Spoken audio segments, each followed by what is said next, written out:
যারা উপস্থিত আছেন সকলেই বলতে পারেন। ভোটের মাঠে এবারও নারী প্রার্থী হাতে গোনা, কারণ যে রাজনীতির হাত ধরে ভোটের মাঠে পৌঁছাবেন নারীরা, সেটাই দেশের অর্ধেক জনগোষ্ঠীর কাছে অনেকটা সীমিত। নারীর রাজনীতি যেন এখনও দয়া দাক্ষিণ্যের দেয়ালে বন্দী। এবার নির্বাচনে প্রার্থী হওয়া নারীরা জানালেন বহুমুখী বাধার কথা। টাকা ও পেশিশক্তির ব্যবহার তো আছেই, নতুন বাধা হয়ে দাঁড়িয়েছে সাইবার বুলিং। 5 আগস্টের পরে যে সহযোদ্ধাটা ছিলেন তিনি তখন আমাকে নানান ধরনের সামনাসামনি বলছেন না, কিন্তু 5 আগস্টের পরে আমরা দেখেছি যে অনলাইনে কি পরিমাণ আসলে সাইবার বুলিং এর শিকার হতে হচ্ছে।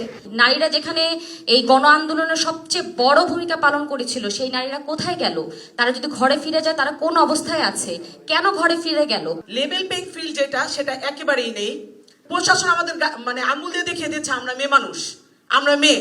সেক্ষেত্রে জনগণ তখন সেটা ভাবে যে তাকেই যখন সামনে দিচ্ছে, তাকেই প্রায়োরিটি দিচ্ছে, তাহলে আমি তো মেয়ে মানুষ, এই মেয়ে মানুষ দিয়ে কি হবে?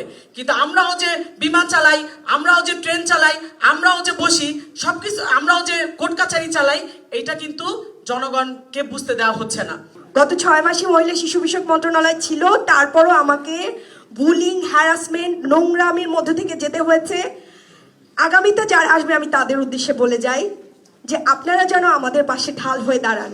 আমাদের নির্বাচনের যে আচরণ বিধি আছে সেটা যাতে সকল প্রার্থীর ক্ষেত্রে সমানভাবে এনফোর্সড হয়। আমরা যদি অর্থ এবং পেশিশক্তির রাজনীতির অবসান চাই, তাহলে যারা এই অর্থ আর পেশিশক্তির রাজনীতি করছেন তাদেরকে জবাবদিহিতার মধ্যে আনতে হবে। বলিষ্ঠ নারী নেতৃত্ব গড়ে তোলার পথে হাঁটছে না রাজনৈতিক দলগুলো। এটাও রাজনৈতিক প্রক্রিয়ায় নারীর অংশগ্রহণকে কঠিন করে তুলেছে। এই বাস্তবতা মানছেন উপদেষ্টা শারমিন এস মুর্শিদও। এত বড় একটা নারী শক্তির অভ্যুদয়, আমি একটা জিনিস বলতে চাই, বিগত সরকারের আমলে আমরা অনেক নারী তথাকথিত নেত্রী দেখেছি, তারা কেউ নেত্রী হয়ে ওঠেনি। কিন্তু আপনারা যারা ছেকে নিজ সাহসে এই জায়গাটায় এসেছেন, আমি বলতে চাই that you have the potential of truly being the leaders of the future.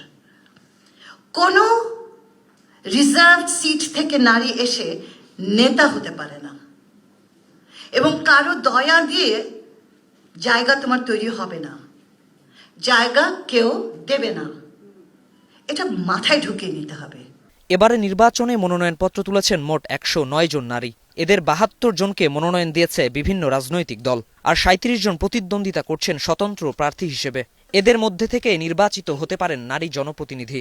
যেভাবে এই দরাদরিগুলো হয়েছে,